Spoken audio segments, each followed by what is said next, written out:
Gitu, nggak cuman investasi ataupun menabung, tapi juga ditambahkan menabung gitu. Oke, jadi kalau untuk tujuan yang keuangan dana pendidikan tadi, itu ada biaya inflasi yang harus kita tutup nih. Oke, kan biaya pendidikan di tahun ini, itu pasti akan berbeda gitu di tahun yang akan datang. Apalagi misalnya anaknya sekarang baru 2 tahun, berarti kan ada 3 tahun ke depan dia baru masuk ke TK gitu kan ya. Jadi nanti SD, SMP, SMA itu pasti ada nilai, inflasi yang harus kita tutup nih, dan itu nggak bisa cuman dengan menabung. Ibaratnya susah-susah payah kita saat ini, ngepres-ngepres ke pengeluaran itu nanti jadi apa gitu. Kalau misalnya nggak jadi apa-apa juga pasti jadinya, malah nggak, ke-build lagi dong mindset, malah kayak, ya kayaknya percuma deh maksudnya tuh, saving tapi nggak ada hasil gitu. Jadi yang kedua tadi balik ke mindset sisihkan bukan sisakan. Jadi sisihkan bukan sisakan. Jadi awal kita terima gaji tadi kan idealnya 10% tuh dari, pendapatan kita, kita taruh di tabungan gitu, 10%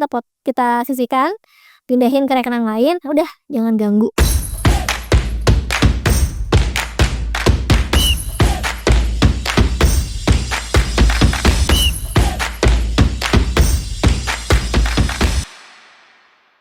Kalau dari tadi kan kita ngomongin tentang teori-teori menabung gitu, tapi memang kalau secara teori terus kita, bingung gitu ya untuk bisa mengimplementasikannya. Nah, boleh dong Mbak Verin kita mungkin masuk ke sesi praktek. Jadi mungkin dari, para work lifers juga di rumah bisa udah mulai, siapin kertas dan juga pensilnya gitu kan untuk bisa mencatat-catat nih apa aja nih yang poin-poin yang harus, kalian terapkan, mungkin yang bisa diterapkan gitu ya untuk bisa memperbaiki gitu ya. Nah, boleh dong Mbak Verin kita mulai aja gitu ya terkait dengan mungkin pertama kali sebenarnya resolusi yang paling tepat untuk individu ataupun untuk yang memang sudah punya keluarga itu seperti apa sih? Terus mungkin nanti bisa disusul juga ya Mbak Verin gimana, caranya untuk mengatur keuangan, komposisinya yang baik itu seperti apa gitu ya, pembagiannya seperti apa, itu monggo kita start aja tuh. Ya tadi kalau untuk yang setting resolusi mungkin bisa dibagi ke 4 bagian ya, kayak apa aja sih yang utama gitu yang harus disiapkan. Yang pertama mungkin yang paling penting well-being dulu.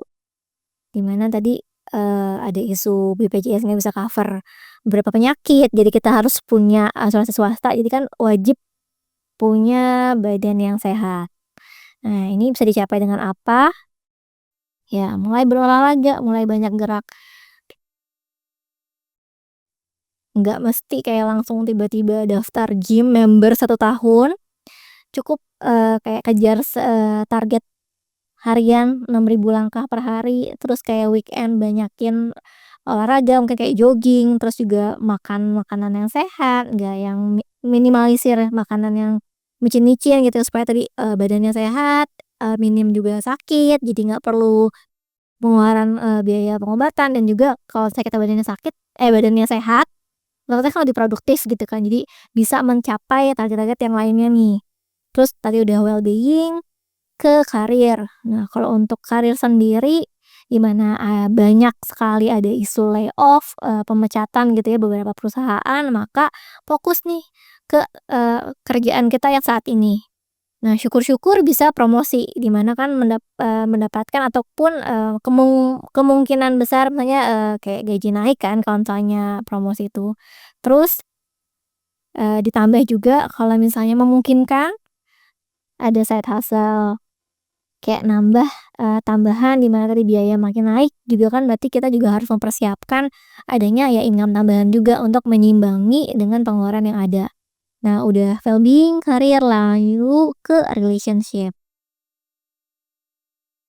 Nah untuk relationship ini nggak, cuman ke partner, dalam artian kalau partner ini bisa juga spouse ya, misalnya pasangan kita, mau itu suami kita, istri, ataupun juga ke partner, kerja gitu kan. Sama ke keluarga. Nah, dengan caranya apa gitu kan, lebih mindful lagi, lebih present lagi buat mereka dengan apa, gini, dengan tadi kita sehat gitu kan. Jadi kita ada nih untuk jadi kayak kalaupun saya berkumpul tuh nggak yang mana nih pikirannya, tapi ya ada untuk mereka jadi, banyakin ngobrol gitu kan supaya tadi sehat nggak cuman, jasmani, rohani juga sama batinnya juga. Dan, bagian yang terakhir yaitu ke, finansial kita ya. Jadi di tahun 2025 ini lebih, eee, setting ke goal secara spesifik, mau apa sih yang dituju gitu. Terus kayak menerapkan, budgeting, terus tadi ada financial goals-nya itu apa, sama mungkin yang terakhir lebih mindful karena semuanya itu perlu dengan kesadaran nih dalam kita spending itu ya perlu kesadaran apakah yang kita belanjakan itu untuk keinginan atau untuk kebutuhan. Terus lanjut untuk yang terkait dengan resolusi keuangan, penting untuk kita memulai, resolusi keuangan itu dengan melakukan metode budgeting. Nah, kalau tadi asumsi dengan UMR Jakarta yang 5.300.000, nah bisa kita asumsikan untuk ke 3 pilar, kebutuhan. Jadi yang pertama ada di living, saving, sama playing. Nah, besarannya berapa? Untuk besarannya sendiri, untuk yang living itu di 50%. Jadi kalau dengan UMR Jakarta yang 5,3 itu di kisaran 2.650.000. Ini untuk apa saja? Tentu saja untuk kebutuhan yang sifatnya primer atau kebutuhan yang wajib gitu. Ada apa saja? Ada biaya hidup, ada biaya transport. Nah, kalau misalnya ini kan individu yang masih bekerja atau sebelum berkeluarga, terus biaya kosan juga masuk ke sini gitu ya, sama biaya makan. Nah, semisal individu tersebut punya cicilan atau pinjaman, nah berarti cicilannya juga masuk ke komponen yang living.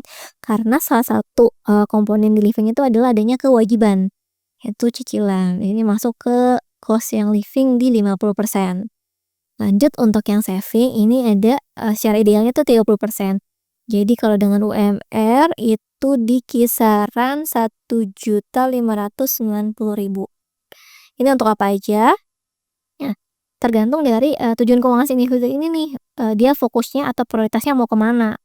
Nah, karena dia masih single, berarti dia bisa fokuskan untuk ke investasi nih yang paling utama. Bisa pol di 50%. Jadi kisarnya 795.000 nih dia alokasikan untuk investasi. Terus yang kedua untuk menabung.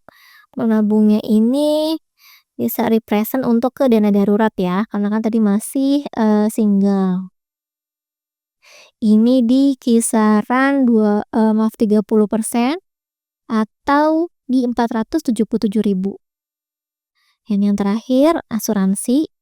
Jadi kan ini untuk menanggulangi gitu ya isu yang BPJS tidak bisa meng-cover beberapa penyakit, maka dari individu itu perlu, adanya cover asuransi swasta. Nah, di asuransi ini bisa alokasikan 20% dengan budget 316.000. Nah, itu untuk yang saving. Terus untuk yang playing, ini, pos yang paling menyenangkan karena isinya itu untuk memenuhi keinginan kita, ini bisa dialokasikan 20% atau di 1.060.000 nih. Ini cukup besar nih untuk, si individu ini bisa misalnya rekreasi gitu ya, jalan-jalan, ataupun misalnya nonton, atau misalnya bayar, apa, sifatnya subscription fee gitu ya, misalnya dia punya, kebutuhan itu bisa dimasukin ke yang playing tadi atau misalnya untuk budget kado nih, semisal temannya ada yang nikah atau pas yang melahirkan, nanti bisa pakai si, pos playing ini yang di 1.060.000. Seperti itu, ini untuk yang individu. Nah, terus gimana kalau misalnya dia sudah berkeluarga gitu, ya? Nah tadi kalau sudah untuk yang metode budgeting yang individu, sekarang masuk ke metode budgeting yang keluarga. Di mana ada satu istri, satu anak, asumsikan di usia 2 tahun. Nah, dengan UETR atau pendapatan yang sama di 5.300.000. Nah, untuk budgetingnya masih sama menggunakan 2 tila, yaitu tila living, saving, dan playing. Namun untuk komposisinya ini berbeda nih besaran persentasenya, karena kan tadi ada tambahan anggota keluarga ya, beda halnya dengan yang individu. Jadi di livingnya ini lebih besar, yaitu 60%, atau di 3.180.000. Ini untuk kebutuhan keluarga, dari mulai biaya makan, terus untuk yang sudah bekerja juga ada biaya transport, ini subheadnya kebutuhan primer. Nah, lalu untuk di secondnya sendiri ini masih kita simalkan di 30%, apalagi ini ada anggota keluarga ya yang harus kita cukupkan, yaitu ada istri dan sama anak. Nah, ya, komponennya juga pasti berbeda dong untuk yang keluarga dan juga untuk yang berkeluarga dan juga yang individu. Yang pertama, alokasi yang pertama adalah untuk dana pendidikan nih. Dana pendidikan anak ini bisa kombinasi antara tabungan beserta investasi. Gerakan nominalnya masih sama, yaitu di 765.000 per bulan untuk budget biaya dana pendidikan. Yang kedua, itu untuk alokasi dana darurat. Ini di 477.000. Dan yang terakhir untuk kebutuhan asuransi bisa dengan premi di 319.000 atau 20% dari budgeting, yang saving itu di kisaran 1.580.000. Oke. Nextnya untuk playing ini kita kas nih di 10%. Masih cukup kok. 530.000 ya untuk budget keluarga ini untuk rekreasi misalnya gitu ya. Ataupun misalnya untuk beli kebutuhan yang sifatnya hiburan gitu ya, kayak ide baru, mungkin mainan gitu ya. Terus juga untuk budget kado nih. Semisal ada anggota keluarga yang ulang tahun, ataupun misalnya rekan kerja dari si suami atau si ayah gitu ya, ketika ada yang ulang tahun ini bisa menggunakan budget di pos yang tadi tuh 230.000. Oke, gimana nih work lifers, udah pada ngebul belum sama yang tadi diimplementasiin atau rangkai-rangkai gitu ya, dikotret-kotretin nih sama Mbak Ferin gitu kan. Jadi memang sebetulnya kalau ada perbedaannya ya Mbak tadi. Jadi antara resolusi individu dan yang sudah berkeluarga, terus juga dari sisi keuangannya. Nah, yang paling beda banget itu antara sisi keuangannya sih, kalau aku lihat ya, dari sisi saving nih. Jadi kalau misalnya aku lihat tadi, itu lebih banyak saving ketika individu, kita belum punya ada tanggungan gitu kan, itu kita mungkin bisa savingnya itu lebih besar di investasi gitu ya. Jadi kita berusaha investasi lebih besar lagi karena memang gak ada tanggungan. Tapi ketika kalau misalnya kita sudah punya anak, sudah punya istri, kita kan ada beban, ada tanggungan gitu ya.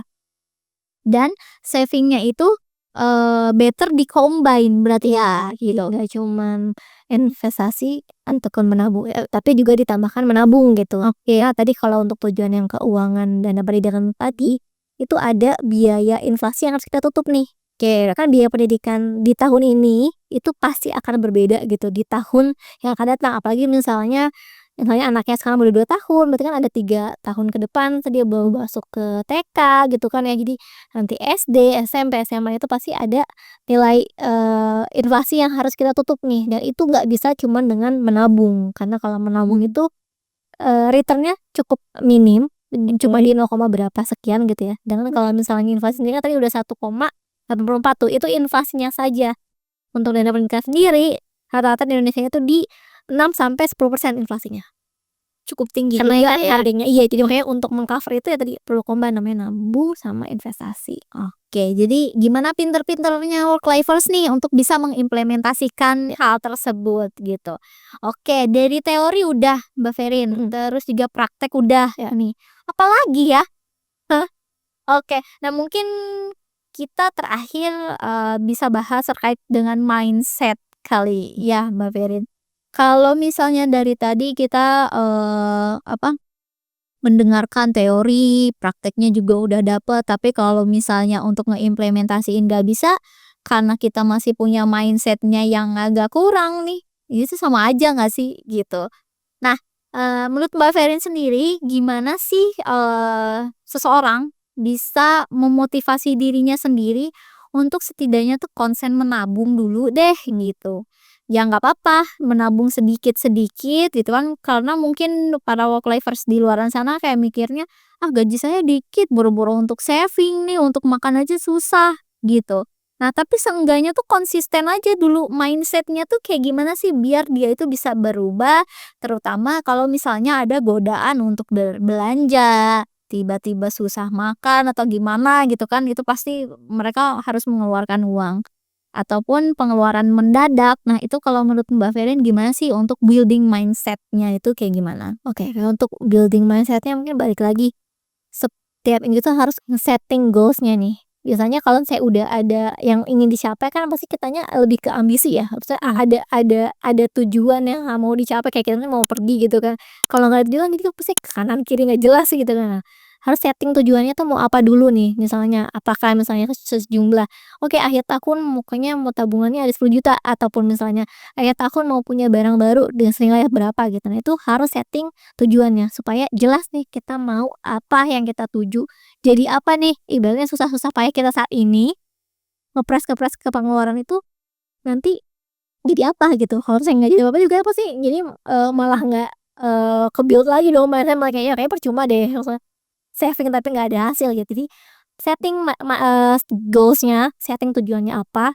Terus yang kedua tadi balik ke mindset sisihkan bukan sisakan. Jadi Sisihkan bukan bukan sisakan. sisakan. Jadi awal kita terima gaji tadi kan idealnya 10% tuh dari, pendapatan kita taruh di tabungan gitu, 10% kita sisihkan, pindahin ke rekening lain, udah jangan ganggu gitu 10% yang tadi. In case pun misalnya, buruk-buruknya ada kebutuhan yang sangat mendesak gitu ya, coba kita pilah-pilah lagi nih, ada nggak ya kos-kos yang lain kita bisa tekan. Misalnya, oh, budget yang jajannya nih tadi kan ada yang 20% yang playing ya. Playing. Kita, pending dulu atau ada namanya delay gratification, bulan ini nggak usah lah jalan-jalan dulu, bulan ini nggak usah lah ngopi-ngopi karena ada kebutuhannya urgent nih, jadi kita pakai si kos yang playing yang tadi, gitu. Supaya nggak ngeganggu si tabungannya. Bisa jadi, secara garis besarnya kita harus netepin dulu nih goals-nya tuh dulu apa, ya gitu. Kemudian yang kedua, sisihkan bukan Sisakan. sisakan, itu sih, gitu kan. Iya. Dan mungkin ketika mindset itu sudah, ter-create nih dalam otak kita, mungkin nantinya juga secara, apa ya, secara psikologi kita bisa mengikuti Iya, mungkin ya. atau kalau triknya saya tuh bikin kayak visual board gitu loh, kayak 2025 Desember 2025 saya liburan ke mana gitu kan. Tempel tuh entah di wallpaper handphone, wallpaper laptop, jadi kayak keinget terus tujuannya. Jadi kalaupun ada kegoda kayak, "Oh, entar malah nggak jadi nih liburannya," atau "Entar malah nggak kecapai nih tujuannya," kayak gitu sih. Oke, menarik banget Mbak Ferin. Nah, kalau misalnya tadi kan creating, mindset gitu. Nah, mungkin ini juga akan masuk ke step closing kita ya. Jadi mungkin kalau dari Mbak Ferin sendiri, boleh nggak sih dikasih tips and trick gitu kan, agar kita tuh bisa ngontrol, mindset untuk ego, mungkin kontrol diri gitu kan, biar kita tuh bisa nabung secara, konsisten terutama untuk menjalani resolusi yang tadi nih, gitu. Itu gimana sih gitu tips and triknya?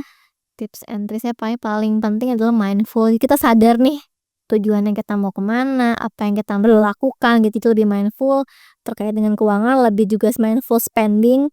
Apakah yang kita keluarkan uang ini untuk suatu hal yang berguna, bermanfaat, apakah ini kebutuhan atau keinginan. Jadi jangan belanja ketika kita lagi emosi nih. Meskipun misalnya lagi lihat satu barang, "Oh, ini kayaknya bagus kita perlu," coba kayak masukin ke keranjang dulu, pikir-pikir seminggu masih butuh nggak ya gitu. Kalau seminggu Betul. terpikirkan, berarti itu memang kebutuhan. Tapi kayak udah terlupakan begitu saja ya, jadi kayak cuman keinginan sesaat gitu. Jadi tipsnya atau sebagai closing ya lebih mindful lagi jadi orang dalam hal apalagi dalam hal spending. sadar betul berapa sih uang yang kita keluarkan itu. Karena kita keluarkan uang itu tuh bisa jadi itu penggenap kita nih untuk mendapatkan 100 juta kita pertama mungkin gitu kan. Bisa jadi Makanya kayak pokoknya jangan sampai kita ya spending-nya ya keluarin uang ya keluarin dengan mudahnya gitu tanpa memikirkan apakah itu kebutuhan atau keinginan. Oke, menarik banget. Capek banget juga dari tadi ngikutinnya. Udah mulai burning banget nih di otak aku. Oke. Nah, mungkin itu aja kali Mbak Verin. Satu kalimat lagi deh buat para work lifers gitu kan. Biar diingat gitu kan, jangan sampai lupa untuk nabung ini apa. Untuk closing kita kali ini ingat kalau inflasi Indonesia itu cukup tinggi 1,84% tahun lalu dan itu selalu akan ada. Jadi nilai nominal saat ini yang kamu pegang di 2 atau 3 tahun itu akan berbeda. Jadi ingat kalau untuk simpan dana kamu di investasi yang bisa menutupi si nilai inflasi tersebut. Thank you banget Mbak Verin hari ini. Semoga memang nanti ke depannya kita bisa in frame lagi. Jangan bosen-bosen untuk bisa saling sharing dengan work lifers ya. Thank you Mbak Verin. Sama-sama payu. Oke, bagi para work lifers di luar sana yang mungkin ingin cek keadaan finansial kalian apakah itu sehat atau kurang sehat nih gitu ya. Mungkin bisa mencoba fitur financial check up di aplikasi Payung Pribadi. Itu gratis gitu ya. Teman-teman bisa melakukan check up kapan saja, di mana saja, mau berapa kali pun itu juga gratis. Dan juga kalau misalnya bagi work lifers yang memang mau merencanakan nih dana pensiun gitu ya, kalian juga bisa kunjungin site kita di Payung DPLK. Itu melalui website di mana kami punya banyak banget nih untuk program-program DPLK konvensional maupun syariah dengan nilai kompetitif untuk bisa melindungi kamu di masa tua nanti. Jangan lupa juga untuk subscribe channel kita, like dan terus komen agar kalian bisa mendapatkan video-video tentang finansial kita ke depannya. Dan selamat berjumpa lagi di podcast selanjutnya. Bye bye.